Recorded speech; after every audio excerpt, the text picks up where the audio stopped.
Nos encontramos en la Librería Sur con Carlos Aguirre, historiador peruano que reside en la ciudad de Oregon, en los Estados Unidos, y nos hemos reunido aquí para entrevistar y comentar su nueva publicación que se titula Militantes, Intelectuales y Revolucionarios, ensayos sobre marxismo e izquierda en América Latina.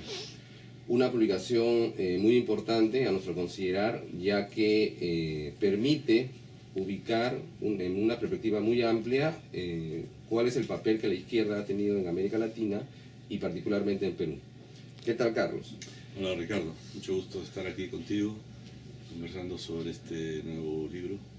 Bueno, cuéntanos, ¿cómo fue que nació el proyecto de publicación de este libro? Mira, el libro es un volumen de ensayos, yo soy el editor, y tiene su antecedente más directo en un volumen especial que hice para la revista A Contracorriente, que es una revista interdisciplinaria, generalmente de literatura e historia, y con un cierto matiz progresista y de izquierda. Me encargaron organizar un dossier sobre marxismo e historia y salió publicado hace algunos años, y luego la revista, que se publica en internet pero que está editada en Carolina del Norte, y de la cual soy colaborador y editor asociado, en fin, decidimos crear una editorial precisamente para darle, digamos, publicidad a los materiales más importantes publicados en la revista o a monografías, ensayos que otros autores quieran publicar. Entonces así nació hace un par de años la editorial A Contracorriente. Y en conversaciones con el resto del comité editorial creímos importante convertir el dossier que había salido en la revista en un volumen aumentado, es decir, con nuevos artículos, algunos de ellos publicados en la misma revista y otros que nos fueron entregados por otros autores, algunos en inglés y algunos en español, que es una especie de tendencia que hay ahora a publicar libros bilingües, digamos, ¿no? Entonces, el libro, que salió hace pocos meses, reúne ensayos publicados en la revista Contracorriente y algunos que vienen de otras publicaciones o que sus autores nos hicieron llegar, y en conjunto, como mencionabas tú en la introducción, se trata de ofrecer algunas perspectivas más o menos novedosas sobre las relaciones entre marxismo, izquierda y la historia latinoamericana a lo largo del siglo XX. En ese sentido, en esta amplitud de perspectivas y la representatividad en América Latina, ¿qué países están representados al interior del libro? Bueno, el libro tiene artículos sobre Argentina, no los he contado, no los tengo muy frescos, pero creo que es el país mejor representado. Hay por lo menos 4 o 5, quizás más adelante vamos a hablar ya del contenido más específicamente. Hay artículos sobre Perú, hay artículos sobre México, artículos sobre Cuba, sobre Costa Rica, sobre Ecuador, y también hay 2 o 3 que son, digamos, panorámicos, ¿no? Donde, digamos, no son ensayos sobre un país específico, sino sobre América Latina en general. De manera que, obviamente hay algunas ausencias, Chile no está, Uruguay no está, pero, en fin, de todas maneras creo que los países representados permiten un volumen que ayude a entender la relación entre marxismo e historia en un marco regional, ¿no?, que va más allá de países específicos. El libro está dividido en 3 partes, y la primera parte está dedicada a la izquierda. Quizás sea interesante poder hacer esta pregunta, ¿no? ¿Qué están entendiendo aquí por izquierda en América Latina? Bueno, La introducción que escribí trata de presentar la problemática que los ensayos del libro van a acometer. Y ahí hago un muy rápido balance sobre la historiografía sobre la izquierda en América Latina, y parto de la premisa de que hoy, y desde hace unos 10 años o quizás más, se viene hablando de este giro a la izquierda en América Latina, ¿no? Digamos, los gobiernos de Chávez, de Bachelet, de Lula, de Correa, de José, el presidente de Uruguay, ¿cómo se llama? Se me fue el apellido. Mujica. Y una de las cosas que digo en la introducción es que hay que hablar del giro a la izquierda, pero también hay que hablar del giro de la izquierda, ¿no? Es decir, ya no estamos en la época en que la izquierda defendía unas ciertas digamos, concepciones del Estado. De hecho, la lógica misma de cómo llegar al poder, nadie o muy pocos hoy están digamos, promoviendo la lucha armada. Incluso algunos de los líderes que acabo de mencionar pertenecieron en su momento a organizaciones guerrilleras y luego, obviamente, ahora han llegado al poder por la vía electoral. Y hay fuerzas como la FARC que están negociando. Y hay algunas que están negociando, en fin, ¿no? Al mismo tiempo, las propuestas sobre qué hacer una vez que se llega al gobierno han cambiado.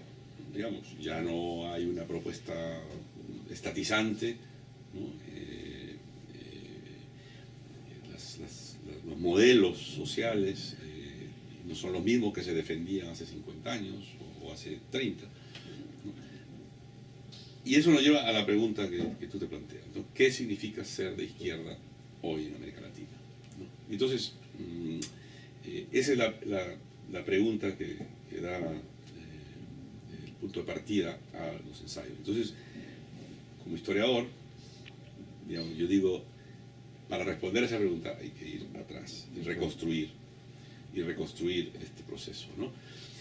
Y en el camino vamos encontrando, como algunos de los ensayos lo demuestran, que los debates que luego van a, digamos, permitir este giro de la izquierda ya están planteados muchas décadas atrás, ¿no? Los debates entre nación y socialismo, los debates entre democracia y socialismo, los debates sobre el partido, las conexiones entre movimientos, digamos, socialistas o comunistas y movimientos o partidos que recibían diferentes nombres, populistas, nacionalistas burgueses, en fin, ¿no? En concreto, por ejemplo, en esta primera sección hay un artículo de Jamie Haven que discute la relación entre el APRA y el Partido Comunista en el Perú, y el comunismo, debería decir, no tanto el partido, pero el movimiento comunista en el Perú. Y hay uno también sobre la polémica en Argentina sobre la lucha armada, que ya se daba en los 60s y 70s, ¿no? Igual en Argentina, Aníbal Jauregui escribe un ensayo bien interesante sobre las relaciones entre de la izquierda en general, el Partido Comunista en particular, y el peronismo, ¿no?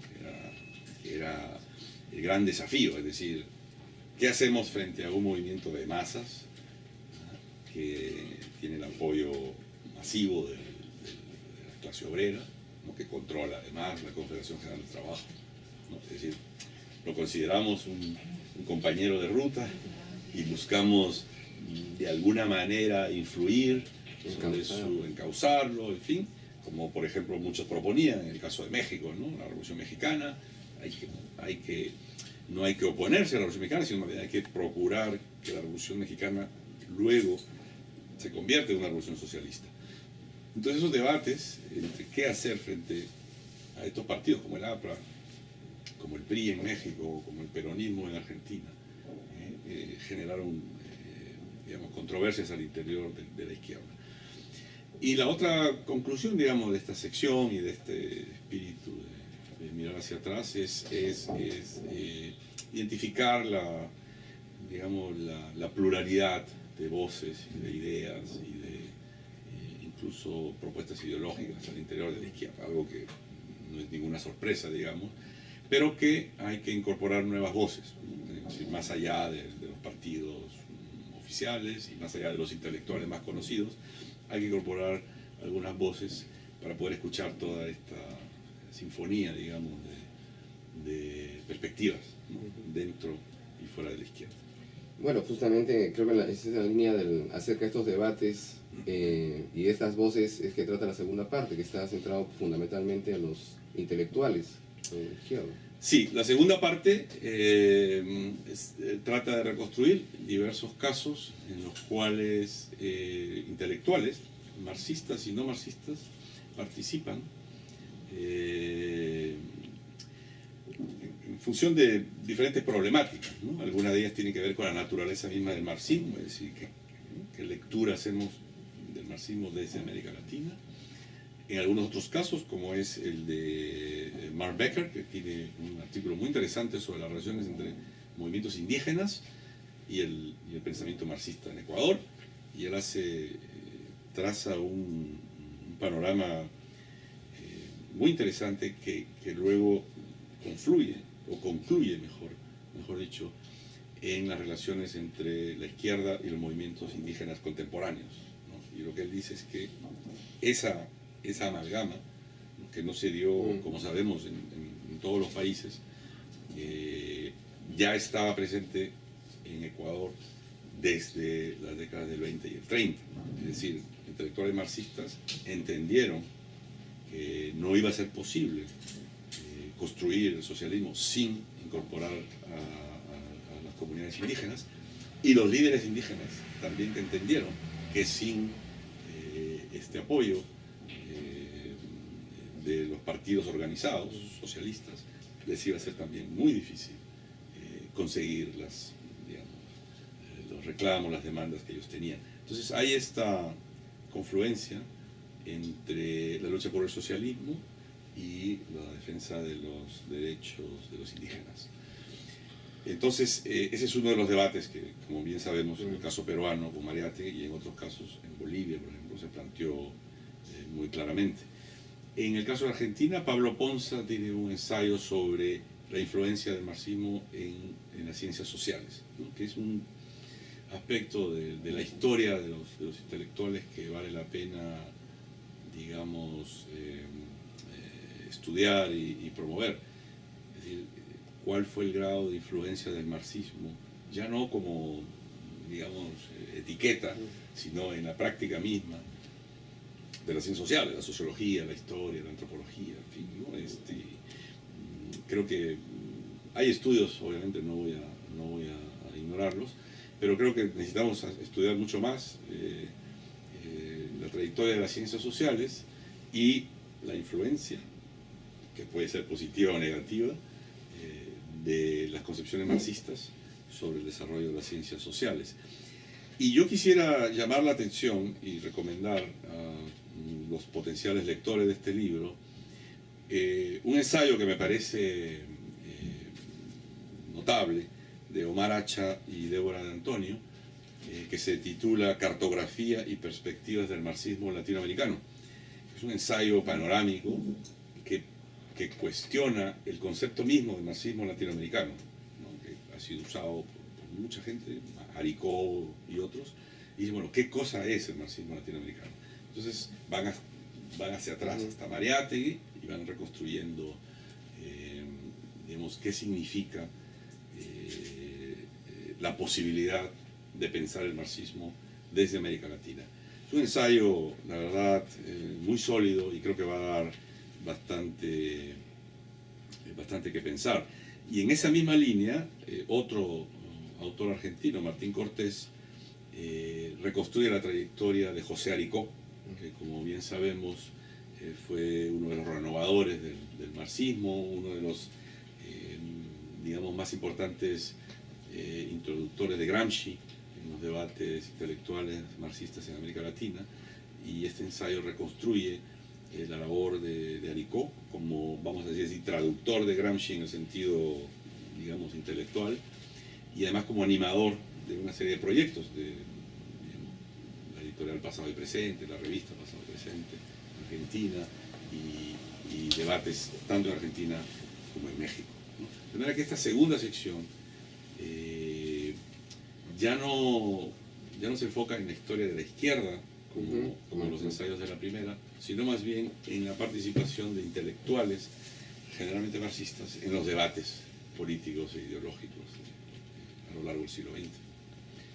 Por lo que has venido mencionando, obviamente, quizás la corriente más influyente en estos debates, tanto sobre la izquierda y también sobre la participación de los intelectuales, es el marxismo, al cual se le dedica la tercera parte y particularmente el interés de estudiar el pasado latinoamericano. Sí, en fin, como historiador me interesaba también incluir ensayos que nos ayudaran a entender de qué manera el marxismo, o las corrientes marxistas, para decirlo en plural, porque como bien sabemos no se trata de un cuerpo único de pensamiento, pero de qué manera el marxismo y las corrientes afiliadas a él han influenciado sobre la manera como vemos el pasado. Son, vamos a decirlo así, ensayos historiográficos, pero el acento está puesto en los aportes del marxismo para entender el pasado latinoamericano. Por ejemplo, Alejandro Cataruza, también en Argentina, estudia las publicaciones vinculadas al Partido Comunista Argentino en las décadas del 20 al 50 y reconstruye la manera como los comunistas veían, por ejemplo, la independencia argentina, o los gauchos, o la conquista del desierto, ¿no? O la inmigración italiana y todos los debates alrededor del nacionalismo argentino de finales del siglo XIX y comienzos del siglo XX, ¿no? Entonces, la premisa aquí es que los proyectos políticos e ideológicos fundados en el marxismo requerían de una visión del pasado. Es decir, sin esa visión no se puede construir un proyecto hacia el futuro. Y entonces lo que se trata es de ver qué tipo de visión era y hasta qué punto el marxismo podía influir en esa visión. Luis Ruiz, un historiador mexicano, estudia la historiografía marxista de la Revolución Mexicana. ¿Ya? Y es un artículo muy interesante porque dice, ¿a dónde se fueron los marxistas? ¿No? Porque va desde a partir de los años 20, ya cuando ya empieza el proceso postrevolucionario en México, y muchos intelectuales marxistas participan de la revolución, empiezan a colaborar, y muchos de ellos de hecho escriben algunos de los textos educativos con los que el gobierno mexicano enseña a sus escolares la historia de México y la historia de la revolución en particular.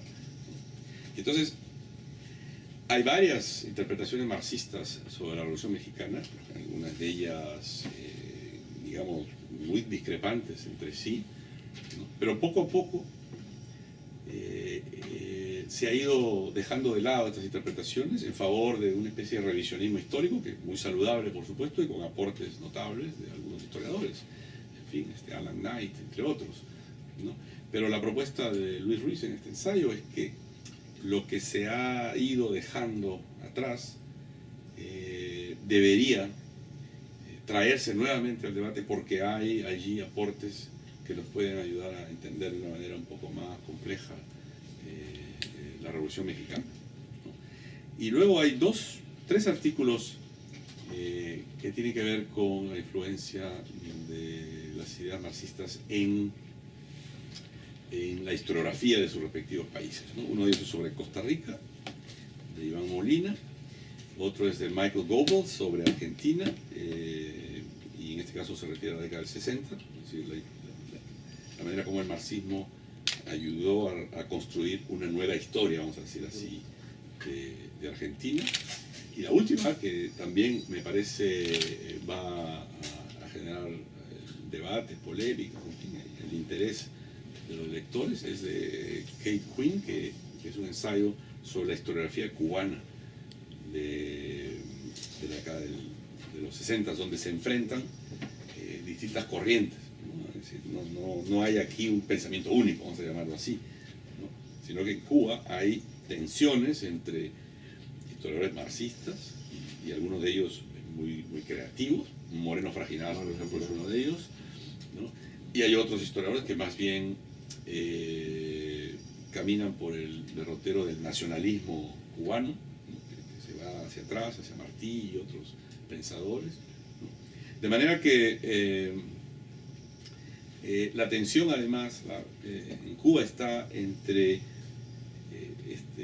reconstruir la historia, vamos a decirlo así, de una manera más científica, más acuciosa, con herramientas metodológicas más sólidas, y al mismo tiempo, al menos entre algunos de los historiadores, hacer una historia que sirva al proceso revolucionario, ¿no? Que ese es, digamos, el eje de muchos de estos ensayos en esta tercera sección, ¿no? Es decir, ¿hasta qué punto hacemos una historia instrumentalista, ¿no? que sirva a un proyecto, o hacemos una historia rigurosa, utilizando herramientas marxistas, aunque en algunos puntos, digamos, genere tensiones con el camino que está tomando, sea la revolución cubana o mexicana, o sea el proceso político de determinados partidos y movimientos en otros países, ¿no? La conclusión es más o menos previsible, es decir, el marxismo le ofrece a los historiadores herramientas analíticas que permiten mirar al pasado, pero obviamente no debería significar, ¿no?, una especie de camisa de fuerza, ¿no?, para poner la historia como reconstrucción del pasado al servicio de una ideología, un proceso, un movimiento, un partido o una revolución, en el caso de México y Cuba, ¿no? Entonces, como ves, en realidad el libro ofrece miradas sobre la historia de la izquierda, es decir, su evolución, sus conflictos, sus debates, ensayos sobre el papel del marxismo al interior de los debates intelectuales en distintos momentos y en distintos países, y la manera en que las tradiciones marxistas han sido utilizadas para construir determinado tipo de miradas sobre el pasado. Y este último punto a los historiadores creo que nos va a resultar particularmente interesante, porque, como sabes, ahora hay procesos como el argentino, por ejemplo, donde el revisionismo histórico está siendo sancionado desde el Estado, ¿no? Se ha creado un instituto de revisionismo histórico y digamos, como que ser revisionista ahora es ser parte del... polite. Sí, digamos, es parte del establishment, ¿no? Entonces, hay una contradicción de alguna manera ahí, ¿no? ¿Cómo eres revisionista si estás haciendo historia oficial? Entonces, la tentación, digamos, de utilizar la historia como ejercicio de reconstrucción del pasado para un determinado proyecto está siempre allí, ¿no? Y eso lo vemos en todos, en fin, en las historias oficiales en general, ¿no? Sean de hecho de izquierda o de derecha, sean de procesos revolucionarios o contrarrevolucionarios. La importancia del pasado es tal que una de las primeras cosas que se hace es revisar la historia para acomodarla a ciertos intereses, ¿no? Entonces, estos ensayos ayudan a entender de qué manera partidos políticos o movimientos revolucionarios han ido utilizando el pasado para sustentar, digamos, sus propias propuestas. Bueno, para terminar, una pregunta un poco más personal en cuanto a editor, ¿no? El libro está dedicado a la memoria de Eric Hobsbawm y lleva en su carátula la fotografía de José Carlos Mariátegui. Quizás puedas comentarnos algo sobre eso. Sí, bueno, la carátula prácticamente desde que concebí el libro o empezamos a trabajar en el libro, esa foto que es muy conocida, que es la foto de Mariátegui sentado escribiendo máquinas, ¿no? Es decir, el pensador marxista más original y más importante del siglo XX latinoamericano, un intelectual de primera línea, digamos, aparece una fotografía en plena tarea. Acción escrita, de producir, ¿no? Con su máquina de escribir. Es decir, hay aquí una, digamos, una representación gráfica de lo que el libro está tratando de sugerir, ¿no? La participación de los intelectuales, la producción de conocimiento y sobre todo la posibilidad de utilizar el marxismo creativamente, con todos sus problemas y contradicciones y defectos, o como quiera llamársele. Mariátegui representa, creo que de manera ejemplar.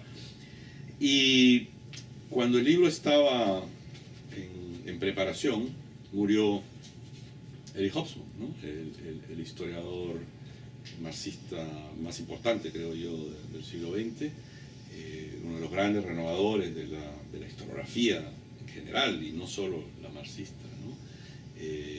Alguien que vivió más de 9 décadas, que tuvo una trayectoria, que la cuenta en este libro tan importante, que se llama Años Interesantes, si no me equivoco, sus memorias, ¿no? En fin, nació el año de la Revolución Soviética y vivió, pues, la experiencia del fascismo, de la Guerra Mundial, de la Guerra Fría, del estalinismo, de la Revolución Cubana, de los cambios que se produjeron a la caída del muro de Berlín, ¿no? Y a mí me parecía que era, digamos, justo dedicarle el libro a la memoria de Eric Hobsbawm, de quien muchos hemos aprendido, pero además porque Eric Hobsbawm tuvo, como bien sabemos, una relación muy cercana con América Latina, ¿no?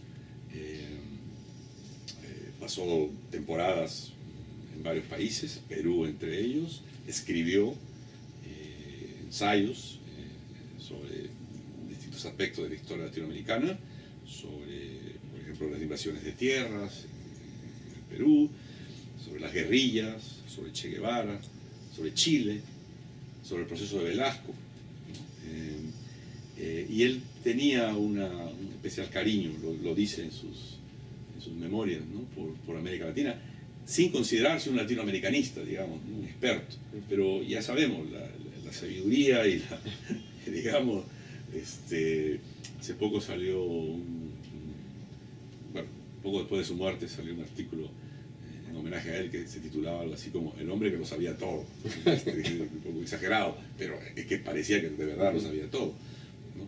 Y entonces América Latina era una parte importante de sus preocupaciones, y también, dicho sea de paso, la historia del marxismo, ¿no? Hobsbawm escribió mucho sobre el marxismo, dirigió una colección que no sé si se habrá traducido al castellano completa, pero dirigió una colección de varios volúmenes sobre la historia del marxismo en el mundo, y uno de sus últimos libros es también una recopilación de ensayos sobre el marxismo. De manera que, como homenaje a alguien que ha inspirado, digamos, mi trabajo y el de varios de los participantes en este volumen, como historiador y como alguien interesado en la historia de la izquierda y del marxismo, parecía, pues, digamos, muy justo reconocer esa influencia, dedicándole este modesto aporte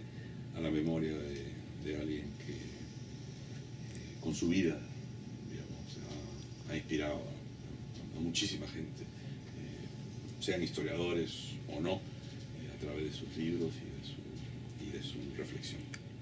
Bueno, Carlos, gracias por esta entrevista en tu breve paso por Lima. Bueno, reiterar el agradecimiento a la Librería Sur por cedernos el espacio, y sobre todo a Jorge Moreno Matos, el reportero de la historia, que esperemos continúe con este importante trabajo de difusión. Gracias. Muy bien, bueno, gracias Ricardo por la entrevista, gracias Jorge por la oportunidad y espero verlos a todos muy pronto. Gracias.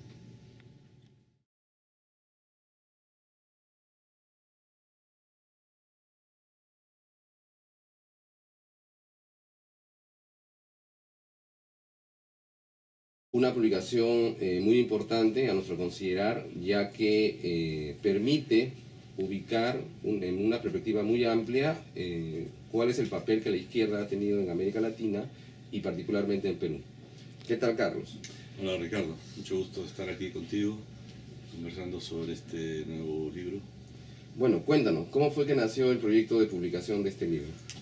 Mira, el libro es un volumen de ensayos, yo soy el editor, y tiene su antecedente más directo en un volumen especial que hice para la revista A Contracorriente, que es una revista interdisciplinaria, generalmente libros bilingües, digamos, ¿no? Entonces, el libro, que salió hace pocos meses, reúne ensayos publicados en la revista Contracorriente y algunos que vienen de otras publicaciones o que sus autores nos hicieron llegar. Y en conjunto, como mencionabas tú en la introducción, se trata de ofrecer algunas perspectivas más o menos novedosas sobre las relaciones entre marxismo, izquierda y la historia latinoamericana a lo largo del siglo XX. En ese sentido, en esta amplitud de perspectivas y la representatividad... Los materiales más importantes publicados en la revista o a monografías, ensayos que otros autores quieran publicar. Entonces así nació hace un par de años la editorial A Contracorriente. Y en conversaciones con el resto del comité editorial creímos importante convertir el dossier que había salido en la revista en un volumen aumentado, es decir, con nuevos artículos, algunos de ellos publicados en la misma revista y otros que nos fueron entregados por otros autores, algunos en inglés y algunos en español, que es una especie de tendencia que hay ahora a publicar.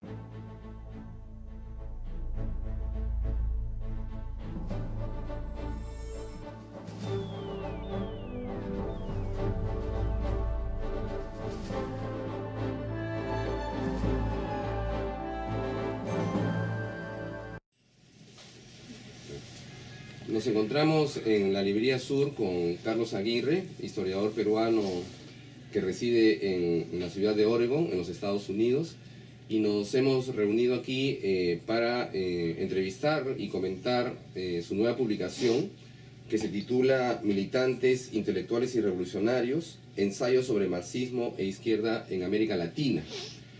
De literatura e historia, y con un cierto matiz progresista y de izquierda.